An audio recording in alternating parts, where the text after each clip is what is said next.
그때에 주의 영이 나를 들어올려서 여호와의 전 동문 곧 동양한 문에 이르시기로 보니 그 문에 사람이 25명이 있는데 내가 그 중에서 아술의 아들 야사냐와 분하야의 아들 블라랴를 보았으니 그들은 백성의 고관이라. 그가 내게 이르시되 인자야, 이 사람들은 불의를 품고 이 성 중에서 악한 꾀를 꾸미는 자니라. 그들의 말이 집 건축할 때가 가깝지 아니한즉 이 성읍은 가마가 되고 우리는 고기가 된다 하나니, 그러므로 인자야, 너는 그들을 쳐서 예언하고 예언할지니라. 여호와의 영이 내게 임하여 이르시되 너는 말하기를, 여호와의 말씀에 이스라엘 족속아, 너희가 이렇게 말하였도다. 너희 마음에서 일어나는 것을 내가 다 아노라. 너희가 이 성읍에서 많이 죽여 그 거리를 시체로 채웠도다. 그러므로 주 여호와께서 이같이 말씀하셨느니라. 이 성읍 중에서 너희가 죽인 시체는 그 고기요, 이 성읍은 그 가마인데 너희는 그 가운데서 끌려 나오리라. 나 주 여호와가 말하노라. 너희가 칼을 두려워하니 내가 칼로 너희에게 이르게 하고 너희를 그 성읍 가운데서 끌어내어 타국인의 손에 넘겨 너희에게 벌을 내리리니 너희가 칼에 엎드려질 것이라. 내가 이스라엘 변경에서 너희를 심판하리니 너희는 내가 여호와인 줄을 아니라. 이 성읍은 너희 가마가 되지 아니하고 너희는 그 가운데에 고기가 되지 아니할지라. 내가 너희를 이스라엘 변경에서 심판하리니 너희는 내가 여호와인 줄을 알리라. 너희가 내 율례를 행하지 아니하며 규례를 지키지 아니하고 너희 사방에 있는 이방인의 규례대로 행하였느니라 하셨다 하라. 이에 내가 예언할 때에 분하야의 아들 블라랴가 죽기로 내가 엎드려 큰 소리로 부르짖어 이르되 오호라 주 여호와여, 이스라엘의 남은 자를 다 멸절하고자 하시나이까 하니라. 지금 우리의 현대사에서 히틀러만큼 유명한 사람은 없는 것 같습니다. 그런데 여러분은 히틀러 하면 어떤 생각이 떠오르십니까? 그 사람이 일으킨 전쟁 때문에 당시 유럽 인구 중에 5,200만 명이 죽었는데, 그러면 그 사람은 정상이 아니라 미친 사람이었을까요? 그리고 히틀러는 완전히 나와는 다른 사람입니까? 제가 오늘 말씀을 묵상하면서 깨달은 게 뭐냐면, 히틀러는 지극히 정상적인 사람이었고 그래서 내 안에도 히틀러가 있다는 거예요. 그러면 왜 이런 생각을 하게 됐는가? 왜 제 안에 히틀러가 있는지를 말하기 위해서 2차 세계대전이 일어났던 그 배경을 좀 얘기해야 될 것 같습니다. 다들 아시듯이 독일이 1차 세계대전을 일으켰다가 패배하자 31개의 연합국 대표와 독일 대표가 이 당시 베르사유 궁전에 모였습니다. 그리고 이날 승리했던 연합국의 대표들은 독일이 다시는 일어설 수 없도록 정말 가혹한 대가를 치르게 하는데요. 먼저 독일의 영토 중에서 10%나 되는 땅의 소유권을 박탈합니다. 그리고 군대는 오직 육군 10만 명만 유지하게 하면서 완전한 무장 해제를 시켜버려요. 그리고 마지막으로는 막대한 배상금을 갚게 만들었는데, 사실 이 모든 것보다 훨씬 더 치명적인 고통이 있었습니다. 그게 뭐냐? 독일의 상황이 최악일 때 전 세계적인 경제 대공황이 왔다는 거예요. 그러자 어떤 일이 일어났는가? 독일 사람들이 주로 먹는 주식이 빵과 감자인데요. 이때 독일의 화폐 가치가 휴지 조각이 되면서 감자 1kg이 10억 마르크가 됐고 빵 한 덩이는 4,600억 마르크가 됩니다. 그러니까 그때 봤던 풍경이 뭐냐면, 빵 한 덩이를 살려면 수레에다가 돈다발을 싣고 가게에 쏟아 부어야 할 만큼 경제가 엉망이 된 거예요. 그래서 이때 독일 국민들은요, 정말 이 떼죽음을 당하기 직전이었습니다. 그런데 바로 이때 히틀러가 나타나서 다 죽었던 독일 국민을 일으켜 세워버려요. 그런데 이때 히틀러가 쓴 방법이 뭔지 아십니까? 바로 모든 사람 안에 보편적으로 있는 본능 하나를 건드린 거예요. 그게 뭐냐? 이 팩트플리스라는 책을 보면 궁지에 몰린 인간이 가진 본능 하나를 소개하는데, 그게 뭐냐면 바로 비난 본능이에요. 인간에게는 비난하는 본능이 있다는 거죠. 그러니까 모든 사람에게는 남을 비난함으로 나를 정당화하고 남의 불행이 내 행복이 되는 이 악한 본능이 다 있다는 거예요. 그런데 이때 히틀러는 모든 사람 안에 이 본능이 있다는 사실을 알았어요. 그래서 주장한 게 뭡니까? 오늘 우리가 이렇게 무너진 건 우리 책임이 아니야. 이건 전부 유대인들 탓이고 우리 재산을 빼앗은 유대인들을 죽이고 우리의 권리를 다 찾아야 된다고. 여러분 이렇게 우리의 모든 죄를 다른 사람들한테 떠넘기는 연설을 하는데 여러분 이 연설을 듣는 독일 국민이 어떤 사람들입니까? 여러분 독일은요 철학의 나라고 문학의 나라예요. 그리고 독일인 하면 굉장히 이성적인 사람들이잖아요. 그런데 책임 전가와 비난밖에 없는 이 연설에 모든 독일인들이 열광을 합니다. 그리고 전부 설득돼요. 그러니까 이 똑똑한 독일 국민이 이런 말에 설득됐다는 게 뭘 의미하는가? 히틀러가 미친 사람이 아니고요. 그는 그냥 모든 사람 안에 있는 본능을 건드린 것뿐이에요. 사람은 누구나 남의 불행에서 내 행복의 기회가 보이는 존재고 타인의 넘어짐을 내 자존감의 도구로 이용하는 아주 악한 본능이 있는 거예요. 그런데 정확히 이 본능과 충돌하는 게 뭐냐? 그게 바로 십자가인 거예요. 십자가는 나의 희생이 타인의 구원이 되는 길이고 타인의 고통이 내 고통으로 체휼이 되는 거룩이에요. 그러니까 거룩이란 뭐냐? 내 안에 이 악한 히틀러가 십자가에 못 박히는 게 거룩이고 다른 사람이 죽고 나도 죽는 게 아니라 내가 죽어서 그도 살고 나도 사는 길이 부활의 길이에요. 그런데 만약 이스라엘 안에서 이 십자가가 사라진다. 그리고 이스라엘의 지도자는 히틀러가 됐다. 그러면 거기는 또 다른 바벨론이 길 뿐이기 때문에 변질된 이스라엘은 싹 다 무너뜨리고 다시 세우는 것 말고는 방법이 없는 거예요. 그런데 오늘 말씀에서 이렇게 완전히 변해버린 이스라엘이 폭로가 되는 겁니다. 오늘 말씀을 보면 이번엔 여호와의 영이 에스겔을 성전의 동문으로 데리고 갑니다.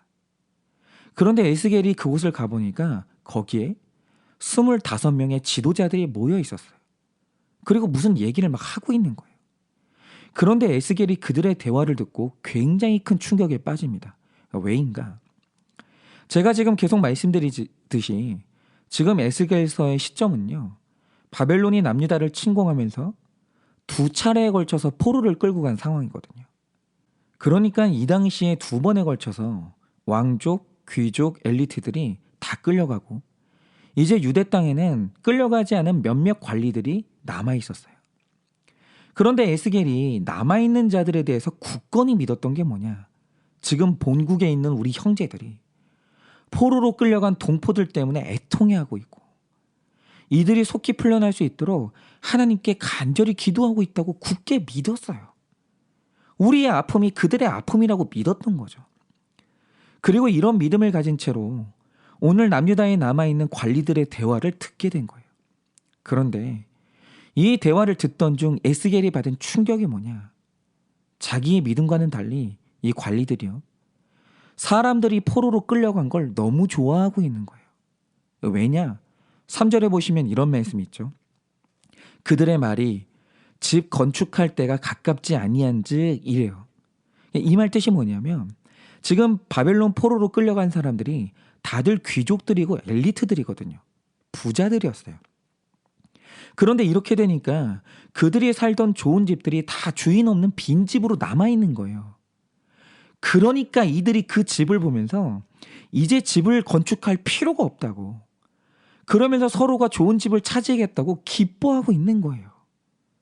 그리고 또 말하길 이 성읍은 가마가 되고 우리는 고기가 된다 하니 라고 했는데 이 말 뜻이 뭐냐면 그들이 다 끌려가 준 덕분에 오히려 우리는 가마 속에서 보호받고 있는 이 고기들처럼 안전하게 이 땅에 남아 이 땅의 새로운 주인이 될 기회를 얻었다, 이 뜻이에요. 그런데 이제 왕족과 귀족들이 없는 땅에서 그 밑에 있던 관리들이 실권을 얻게 되자 일어난 일이 뭡니까? 6절을 보면 너희가 이 성읍에서 많이 죽여 그 거리를 시체로 채웠도다 라고 하시는데 이 말 뜻이 뭐냐면 호랑이가 없는 숲에 여우가 주인이 된다고 자기 상전들이 없어지니까 이제 남은 관리들이 백성들을 더 학대하면서 이전 귀족들보다 더 미친 듯이 남의 것을 빼앗고 있는 거예요. 여러분, 이게 뭐죠? 지금 이 땅에서 내 형제 자매가 포로로 끌려갔는데 이들에게는 그 형제의 불행이 내가 출세한 기회로 보였던 거예요. 그리고 끌려가는 그들의 눈물과 고통보다 그들이 놓고 가는 빈집 때문에 마음이 너무 기쁜 거예요. 그러니까 그들의 불행이 나의 행복이 됐는데 이게 뭡니까? 독일의 히틀러는 한 명이었지만 이스라엘에는 악한 히틀러가 25명이나 있는 거예요. 여러분, 지금의 이스라엘은요, 처음 애굽에서 부름받았던 그 순진한 이스라엘이 아니에요. 이제 이들은요, 돈 버는 일에 닳고 닳아서 이제 바벨론보다 더 독한 독종들이 된 거예요. 그러자 오늘 하나님께서 이 실체를 드러내시고 선언하시는 게 뭡니까? 11절 12절에 이렇게 말씀하십니다. 이 성읍은 너희 가마가 되지 아니하고 너희는 그 가운데에 고기가 되지 아니할지라. 내가 너희를 이스라엘 변경에서 심판하리니 너희는 내가 여호와인 줄 알리라. 너희가 내 율례를 행하지 아니하며 규례를 지키지 아니하고 너희 사방에 있는 이방인의 규례대로 행하였느니라 하셨다 하라. 이 말 뜻이 뭡니까? 너희를 지켜주던 가마처럼 너희를 보호하던 성읍들을 다 무너뜨리겠다는 거예요. 그리고 너희를 남김없이 심판하겠다는 거죠. 왜입니까? 이제 이스라엘은 예전의 이스라엘이 아니기 때문이에요. 여러분, 지금의 이스라엘은 그 바벨론이에요. 그리고 이제 이 나라의 관리들은요, 제사장이 아니라 히틀러예요. 그래서 이들이 사는 길은 단 하나, 이제 완전히 다시 무너지는 거예요. 여러분, 여기까지 와서 우리가 보게 되는 게 뭡니까? 저는 그전까진 히틀러가 완전히 미친 사람이고 나하고는 완전히 다른 사람인 줄 알았거든요. 그런데 그의 말에 그 똑똑한 독일 국민 전체가 설득당했어요. 그리고 오늘 말씀을 보니까 말씀이 있다 하는 이스라엘 안에도 히틀러가 살고 있는 거예요. 그러면 이 히틀러가 정말 제 안에는 없겠고 우리 안에 없겠습니까? 제가 예전에 어떤 집사님께 들은 간증이 뭐냐, 남편이랑 오랜 시간을 사는데 어느 날은 도저히 같이 살 수가 없겠다라는 거예요. 말도 안 통하고 애정 표현도 안 해주고 살 수가 없는 거예요.